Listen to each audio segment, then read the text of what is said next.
بسم الله الرحمن الرحيم الحمد لله نحمده ونستعينه ونستغفره ونعوذ بالله من شرور أنفسنا ومن سيئات أعمالنا من يهده الله فلا مضل له ومن يضلل فلا هادي له أشهد أن لا إله إلا الله وحده لا شريك له وأشهد أن محمدا عبده ورسوله اللهم أرنا الحق حقا وارزقنا اتباعه وأرنا الباطل باطلا وارزقنا اجتنابه.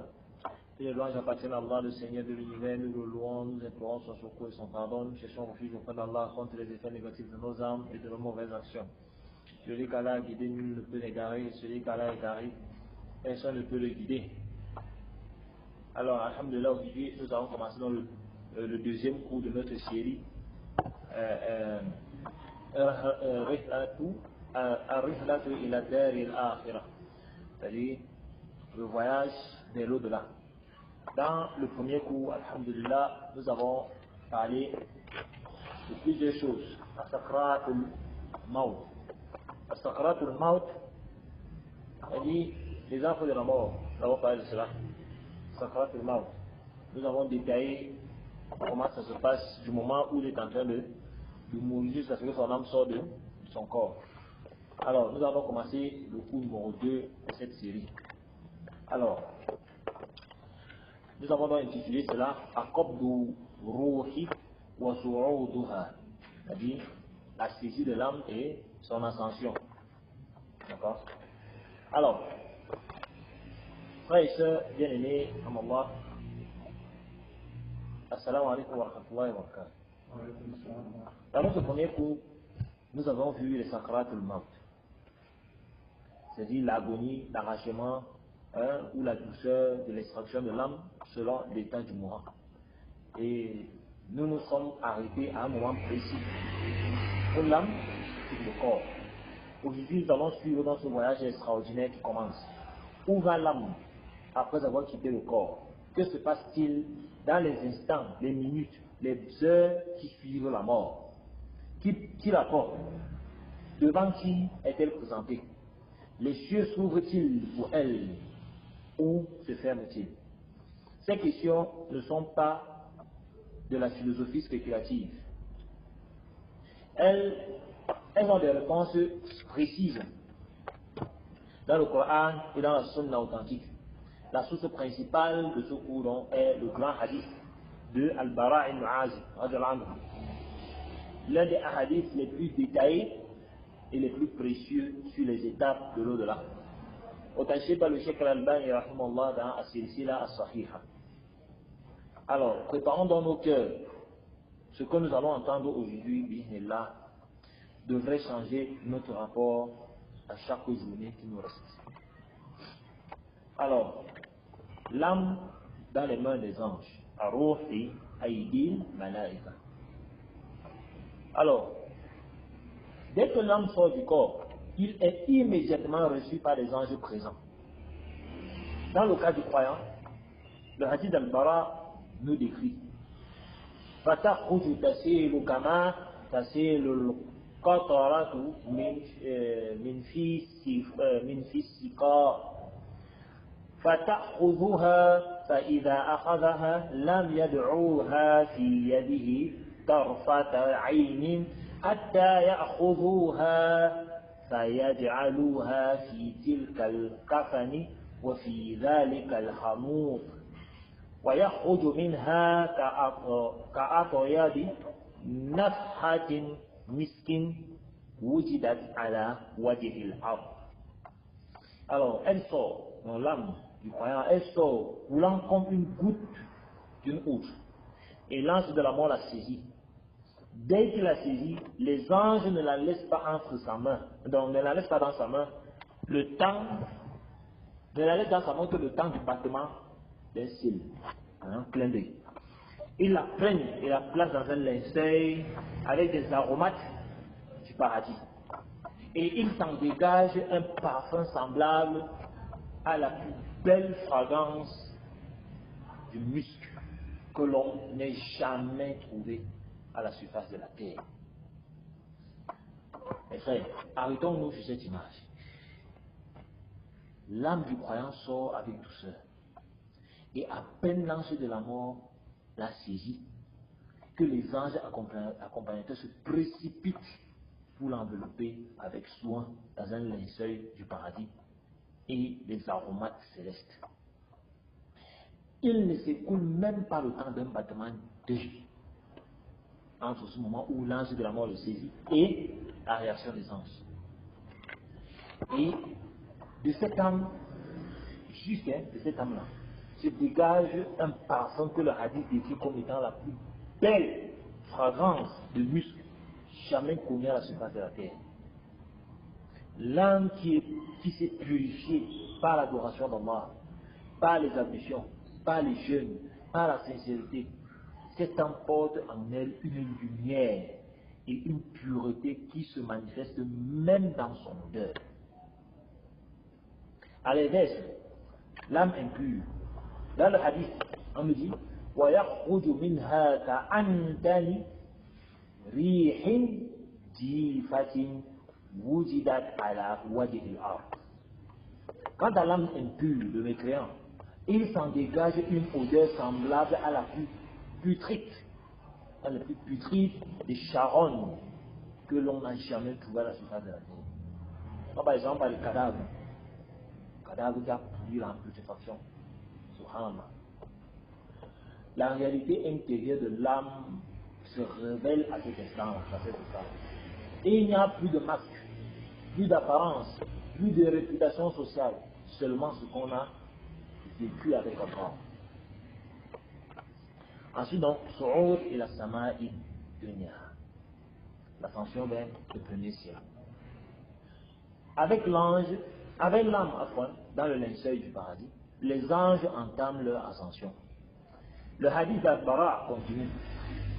فَيَسْعَدُونَ بِهَا فَلَا يَمُرُّونَ بِهَا عَلَى الْمَلَإٍ مِنَ الْمَلَائِكَةِ إِلَّا قَالُوا مَا هَذَا الرُّوحُ الطَّيِّبُ فَيَقُولُونَ فُلَانٌ ابْنُ فُلَانٍ بِأَحْسَنِ أَسْمَائِهِ الَّتِي كَانَ يُسَمَّى بِهَا فِي الدُّنْيَا. Il l'emporte donc en ascension. Chaque fois qu'il passe devant une assemblée d'anges, ceux-ci disent: qu'est-ce que donc cette belle âme? On leur répond: c'est un tel, fils d'un tel, le désignant par les meilleurs de ces noms qu'il portait en ce monde. Imaginez cette procession céleste. Voilà. Les anges porteurs montent avec cette âme, parfumée à travers les cieux. Et à chaque passage, les habitants des cieux, c'est-à-dire les êtres de lumière qui n'ont jamais désobéi à Allah, les anges, se demandent: Ma hada ruh tayyib, quelle est cette belle âme? Subhanallah. Et ce n'est pas une question indifférente, c'est une question d'émerveillement et de respect. Et on leur répond par le meilleur nom du défunt. Le meilleur nom. Non pas un titre mondain, un pas c'est un président, un sinon. Non pas par sa fortune ou son rang social, non. Mais le nom par lequel il était connu dans le bien. C'est la forme d'honneur éternelle que le croyant reçoit dès son ascension. Allah décrit cela de cette honneur dans le Coran. تخرج الملائكة والروح إليه في يوم كان مقداره 50,000 سنة.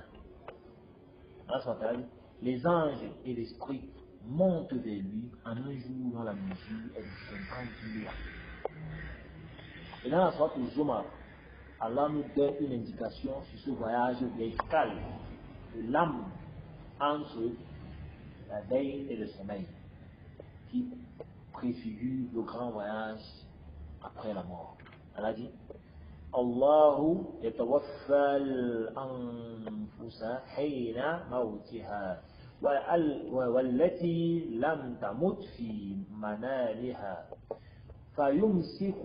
فيمسك التي قضى عليها الموت ويرسل الأخرى إلى أجل مسمى. Allah rappelle les âmes au moment de leur mort et celles qui ne sont pas mortes pendant leur sommeil. Il retient celles auxquelles il a décrété la mort et il renvoie les autres jusqu'à un terme fixé. Alors, quand l'âme, vous avez vu dans la situation de l'âme du croyant et l'âme du mécréant lorsqu'il monte. Alors, al-ardu ala Allah, fathul abwab as-sama. Alors, la présentation devant Allah et l'ouverture des portes célestes. L'âme du croyant est ensuite portée jusqu'au ciel le plus proche, puis présentée dans les cieux supérieurs. Le hadith dit حتى ينتهوا بها إلى السماء الدنيا فيستفتحون له فيفتح لهم فيشيعه من كل سماء مقربوها إلى السماء التي تليها حتى ينتهى به إلى السماء السابعة فيقول الله عز وجل اكتبوا كتاب عبدي في عليين. Alors, jusqu'à ce qu'ils arrivent au ciel le plus proche et ils demandent qu'il soit ouvert. On ouvre alors pour eux. Et à chaque ciel, les anges rapprochés l'escortent vers le ciel suivant. Jusqu'à ce qu'on l'emporte vers le 7e ciel. Alors Allah, puissant et majestueux, dit: inscrivez le livre de mon serviteur dans les vigiles. Alors, les cieux s'ouvrent, et ce n'est pas une métaphore, ce sont les vrais cieux avec de vraies portes. Ce sont des portes réelles, avec des gardiens réels. Et elles s'ouvrent devant l'âme du croyant avec honneur, escortées par des anges rapprochés de chaque niveau céleste. Mais le plus noble des anges. Et le couronnement de ce voyage, Allah subhanahu wa ta'ala, le majestueux, ordonne d'inscrire le livre de ce serviteur dans Illiyoun. Et c'est quoi l'Illiyoun? Allah subhanahu wa ta'ala dit: Kalla inna kitab al-abrari lafi illiyin. Wa ma adraka ma illiyoun. Kitabun marqum. Yashhaduhu al-muqarrabun. Allah subhanahu wa ta'ala dit: non, certes, le livre des vertueux sera dans l'Illiyoun. Et qui te dira ce que c'est que l'Illiyoun? C'est un livre déjà cacheté auquel assistent des anges rapprochés. Non, les rapprochés des anges, ils en témoignent. L'Illiyoun donc est le registre suprême, le sommet des destinées. C'est là qu'est inscrit le nom du croyant sincère. Les anges rapprochés en sont les témoins. Imaginez l'honneur, votre nom inscrit dans le registre céleste les plus élevés, en présence des anges les plus nobles de l'univers.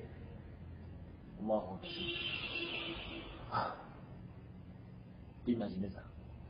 Et ça arrive comme ça, t'annonce que ton nom est là, quel bonheur, la joie immense. Allah nous inscrive parmi les gens dont les noms seront inscrits dans les millions. En contraste, l'âme du mécréant est remontée de force après son arrachement, puis présentée aux portes du ciel. Mais les portes se ferment devant elle. Le hadith dit: Fatukhlahu dunahu abwabu sama. Les portes du ciel se ferment devant elle. Allah dit dans le Coran: إن الذين كذبوا بآياتنا واستكبروا عنها لا تفتح لهم أبواب السماء ولا يدخلون الجنة حتى يلج الجمل في سم الخياط Ah, soit au Araf, au verset 40, Allah dit. Ceux qui ont traité le mensonge nos signes et qui sont enorgueillis, les portes du ciel ne leur seront pas ouvertes et ils n'entreront au paradis avant que le chameau ne passe par le champ de l'aiguille. Ils n'entreront au paradis avant que le chameau ne passe dans le champ de l'aiguille. Il dit que c'est quand le chameau là va passer dans le champ de l'aiguille que eux là ils vont entrer dans le paradis. Le chameau va passer dans le champ de l'aiguille. Donc vous dites c'est impossible, comme il est impossible à un chameau d'entrer dans le champ de l'aiguille, il est impossible à un mécréant d'entrer au paradis. Le chameau, pas le champ de l'aiguille, c'est une impossibilité absolue. C'est la réponse divine à l'arrogance. Et l'âme impie inscrite dans le sijil, le registre des misérables. Allah subhanahu wa ta'ala dit كلا إن كتاب الفجار لفي سجين وما أدراك ما سجين كتاب مرقوم.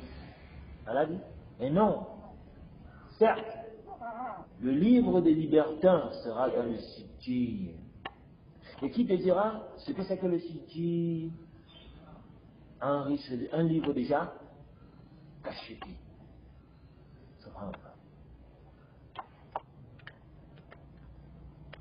Alors, Al-Khitab Ilahi, le discours d'Allah, le discours divin. Après l'inscription dans l'Injil, le hadith al-Bara décrit une scène d'une solidité incomparable. ثم يقول أعيدوه إلى الأرض فإني وعدتهم أني منها خلقتهم وفيها أعيدهم ومنها أخرجهم تارة أخرى. Puis il dit, ramenez-le à la terre, car je l'ai promis. J'ai promis à leur égard que je les ai créés d'elles et que j'y les retournerai. Enfin, je vais les retourner à la terre et que je les en ferai sortir une autre fois. Allah va ordonner qu'on le ramène sur terre, dans sa tombe. Car c'est de la terre qui nous a créés et c'est d'elle qui va nous faire retourner et c'est d'elle qui nous fera sortir à la résurrection. Cette parole divine est tirée du Coran. Allah s.a.w. l'a annoncé à Adam. Minha khalaqnakum wa fiha nu'idukum wa minha nukhrijukum taratan ukhra. C'est d'elle la terre que nous avons créée. Et en elle nous vous retournerons. Et c'est d'elle que nous vous ferons sortir une autre fois. Tout est cohérent. Tout est prévu depuis le début. La mort n'est pas un accident dans le plan d'Allah. C'est une étape dans un voyage parfaitement ordonné. De la terre vers les cieux, puis le retour à la terre, pour attendre la grande résurrection. Cette parole d'Allah contient également une promesse. C'est d'elle que nous ferons sortir une fois encore. La résurrection n'est pas une possibilité, c'est une promesse divine. Allah tient toujours ses promesses. Alors, il me dit alors, après donc cette présentation devant Allah et l'ordre divin de retourner à la terre, le hadith décrit ce que ressent l'âme du croyant en descendant. Alors, فتعاد روحه في جسده فيأتيه ملكان فيجلسانه فيقولان له من ربك فيقول ربي الله فيقولان له ما دينك فيقول ديني الإسلام فيقولان له ما هذا الرجل الذي بعث فيكم فيقول هو رسول الله صلى الله عليه وسلم. Son âme donc est rendue à son corps. Son âme est rendue à son corps. Donc son âme revient dans son corps. Quand on a enterré là, son âme revient dans son corps. Quelqu'un dit, mais quand on ouvre souvent la tombe, on voit que le corps a pourri. Donc tu es encore dans le monde physique. Tu es encore dans le monde physique, il y a le monde de l'invisible. Son âme retourne à son corps.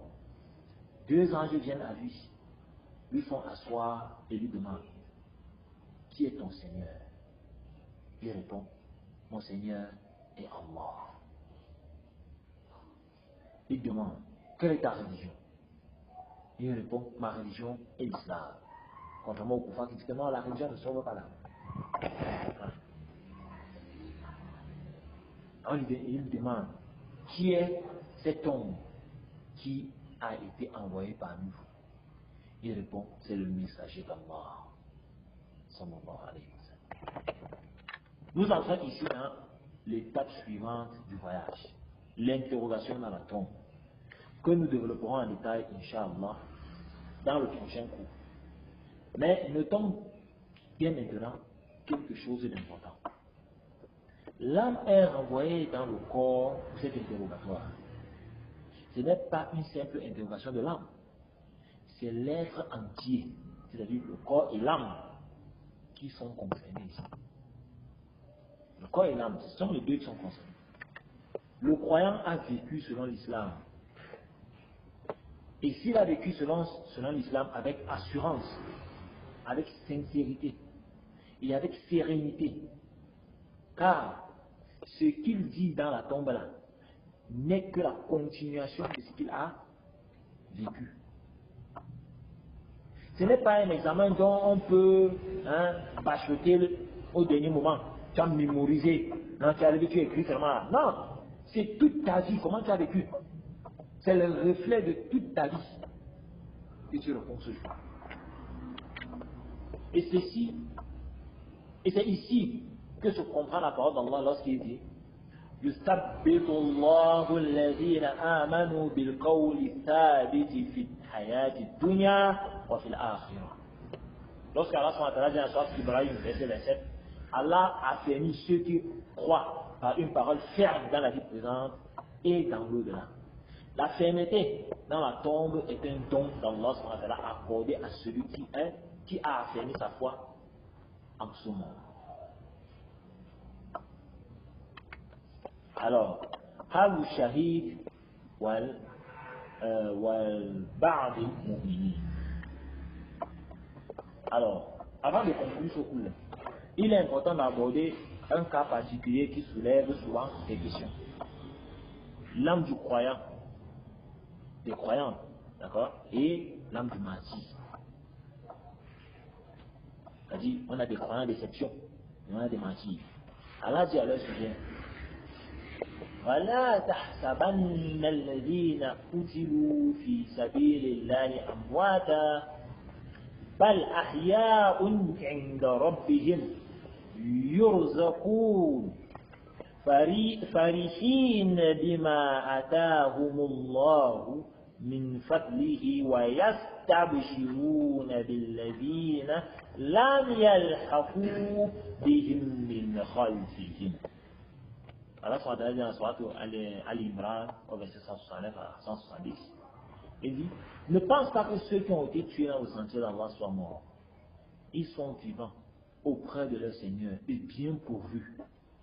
Se réjouissent de ce qu'Allah leur a donné de sa grâce et se réjouissent pour eux ou ceux qui ne les ont pas encore rejoints parmi ceux qui sont derrière eux. C'est-à-dire ceux qui ne sont pas encore morts.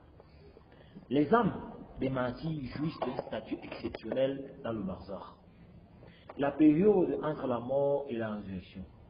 Le prophète sallallahu alayhi wa sallam a précisé leur demeure dans un hadith authentique. Il dit Inna arwaha shuhada'i fi hawasil dayrin qudrin tasrahu fil jannati haythu sha'at thumma تأوي إلى قناديل معلقة في ظل العرش.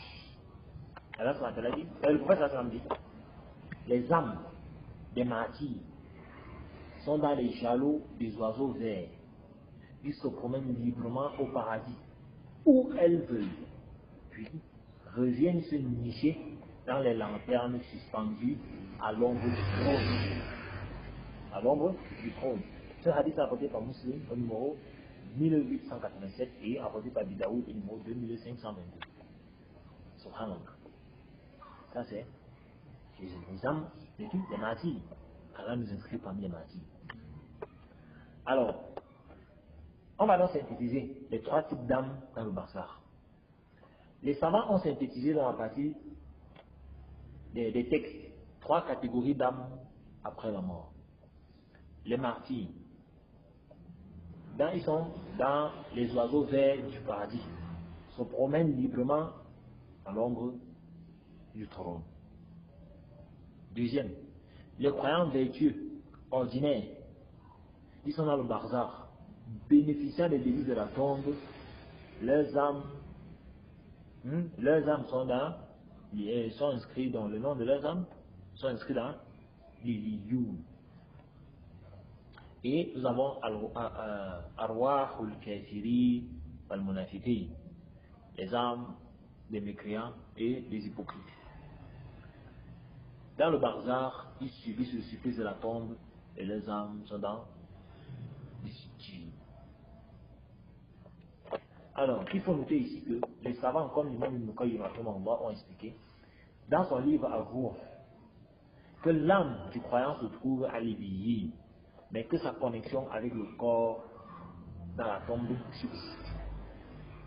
Il reçoit dans la tombe les effets de ce lieu élevé. Ce n'est pas une contradiction.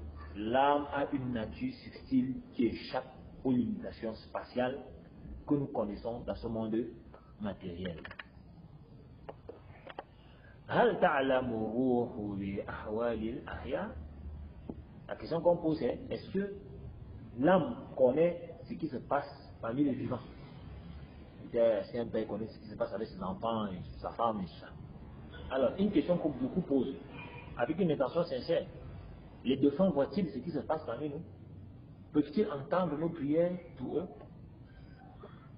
Ce sujet, nous suivons ce que les textes établissent avec vérité, sans exagération ni négation.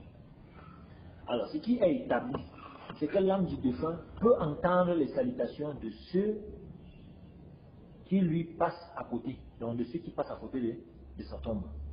Le prophète sallam dit lors de la visite des cimetières, Assalamu alaikum dara qawmin mu'minin wa inna insha'Allahu bikum lahiqun. C'est-à-dire que la paix soit sur vous, ô demeure d'un peuple croyant. Et nous vous rejoindrons, Inch'Allah. Apporté par Muslim au numéro 975 et Ibn Majah au numéro 1540. Le prophète sallam s'adresse aux morts directement, ce qui implique qu'ils peuvent entendre. Alors, parce qu'il passe au salam, ils peuvent entendre. Ahmed ibn Hanbal et d'autres savants ont explicitement mentionné que le mort entend les salutations de celui qui visite sa tombe. D'accord?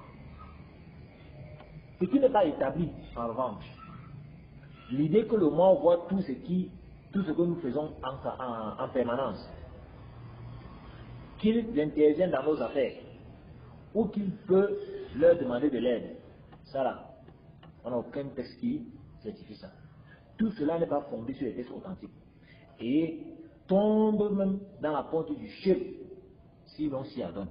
Commençons en pensant que non, le mort, il voit tout ce que nous faisons, et il peut même intervenir dans nos affaires, on peut même lui demander de l'aide. Ça, c'est grave. Non. Le défunt, aussi noble soit-il, est dans une étape où ses propres affaires sont entre les mains d'Allah. Il ne dispose d'aucune capacité d'intervention dans ce monde. Frères et sœurs, le meilleur que vous puissiez faire pour vos morts n'est pas de les appeler ou de leur demander de l'aide. Les voies authentiques établies par la Sunna sont précisément celles que le prophète a mentionnées. La sadaqa en leur nom, la science utile qu'ils vous ont laissée, les doigts sincères pour eux, Quant à la récitation du Coran avec dédicace de la récompense pour le mort, elle n'est prouvée par aucun texte authentique. D'accord? Concernant ce que certains font qu'ils lisent le Coran pour le mort là. C'est la position des savants comme Cheikh Ibn Baz, Cheikh Ibn Taymiyyah, le Cheikh Al-Albani, et il convient donc de s'en tenir à ce qui est établi comme preuve. Le prophète sallallahu alayhi wa sallam a dit إذا مات الإنسان انقطع عنه عمله إلا من ثلاثة إلا من صدقة جارية أو علم ينتفع به أو ولد صالح يدعو له. Le prophète sallallahu alayhi wa sallam a dit lorsque l'être humain meurt, ses actes cessent, sauf par trois fois. Une aumône continue, une science dont on continue à bénéficier, et ou un enfant vertueux qui prie pour lui. Rapporté par Muslim, Abu Daoud, Tirmidhi et An-Nasa'i. Ce hadith est une perle d'or, mon frère.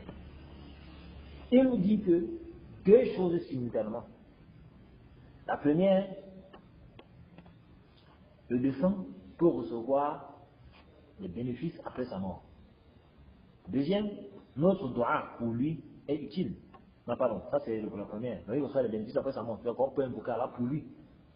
Deuxièmement, cette utilité ne passe que par des canaux précis et légitimes.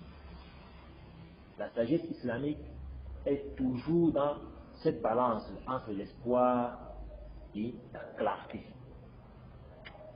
Alors, en conclusion donc, l'ascension nous enseigne,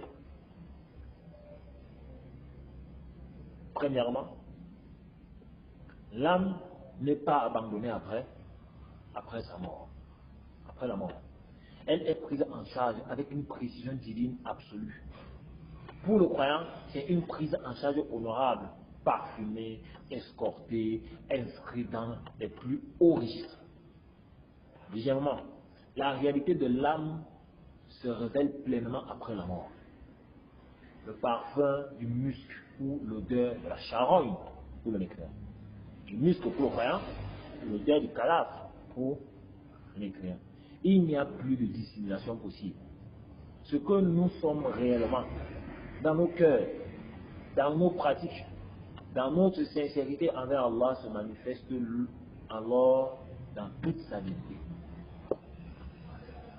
Troisièmement, les cieux s'ouvrent ou se ferment selon la vie menée dans ce bas monde.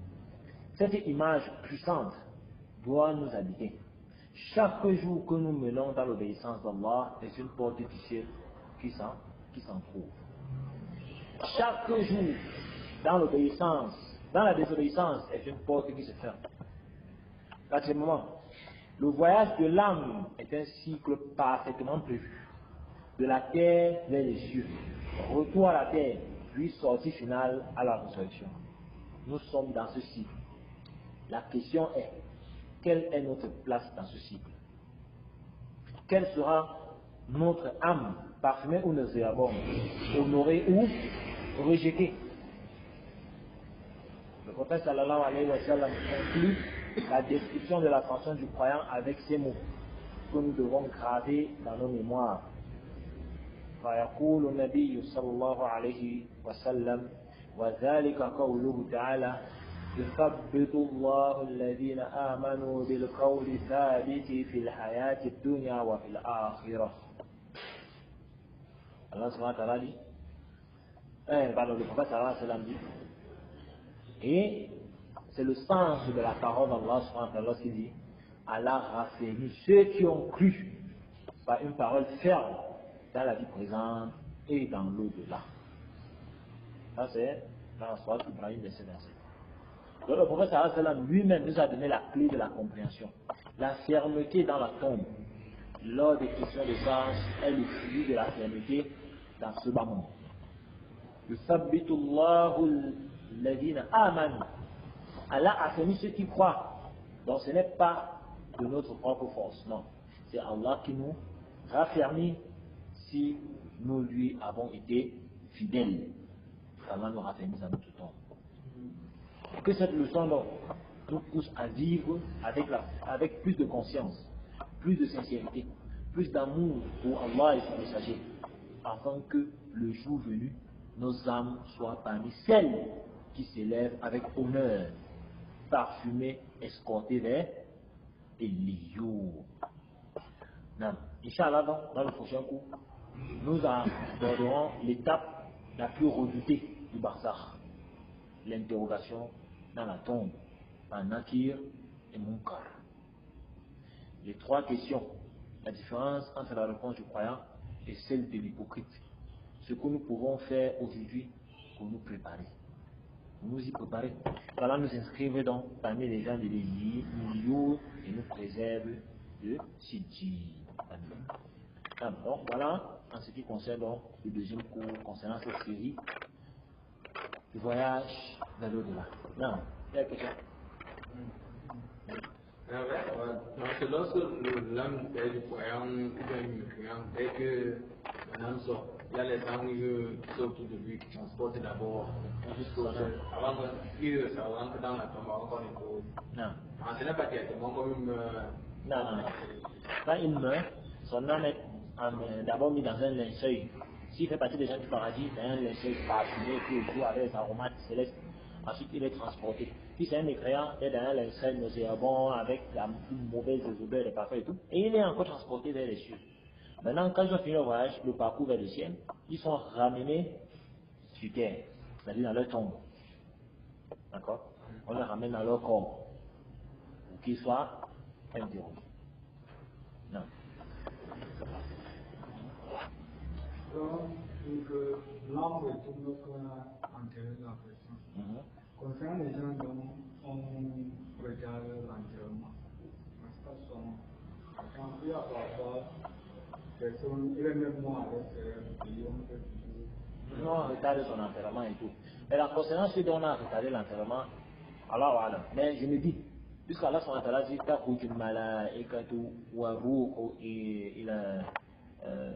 dans les anges ainsi que l'esprit monte vers lui, monte vers lui en un jour dans la durée de 50 000 ans selon notre calcul. D'accord? Peut-être le fait qu'on retarde, voilà, je ne dis pas que c'est ça. Mais je dis que peut-être le fait qu'on retarde son enterrement, de même son voyage vers les cieux également est retardé jusqu'à ce que son âme soit retournée vers la terre. Puisque c'est une distance qui est de 50 000 ans selon notre calcul. Donc, la vitesse avec laquelle il se déplace pour les cieux et le retour sur terre, peut-être peut varier en fonction si on retarde ou pas son enterrement. Mais voilà. Parce qu'on peut aussi comprendre là que, dans la réponse qu'il a donnée, on peut aussi comprendre que si on ne l'enterre pas, il ne sera pas interrogé. Donc le mieux c'est qu'on n'enterre pas nos morts. Donc, vous voyez, il y a autant de choses. Dans la coup de hal, ça relève du monde. Ça, on vous donne d'abord, ça c'est la base qu'on connaît. Maintenant, concernant les exceptions et tout, ça relève du monde de l'invisible. Voilà. L'âme de ceux qui n'ont pas entendu parler de l'islam sont retirés comment? Maintenant, ceux qui n'ont pas entendu parler de l'islam, ils font partie de Al-Fatra. Et on vous a dit que Allah SWT dit dans le Coran qu'il n'a jamais châtié un peuple sans les avoir envoyé un messager. Maintenant, comment leur âme est retirée en ce moment-là, ça là, le prophète ne nous a pas informé. Il nous a informé de la situation de trois catégories de personnes. Le mahdi, le croyant, d'accord, et le mécréant et l'hypocrite. Alors, concernant les gens de Al-Fatra, si Allah, peut-être, Allah, ça c'est mon avis, mais avec des pincettes. Peut-être si Allah sait que ce Al-Fatra va faire partie des gens du paradis, peut-être son âme est retirée avec douceur. Et si Allah sait qu'il fait partie des gens de l'enfer, peut-être son âme sera retirée avec force. Allah.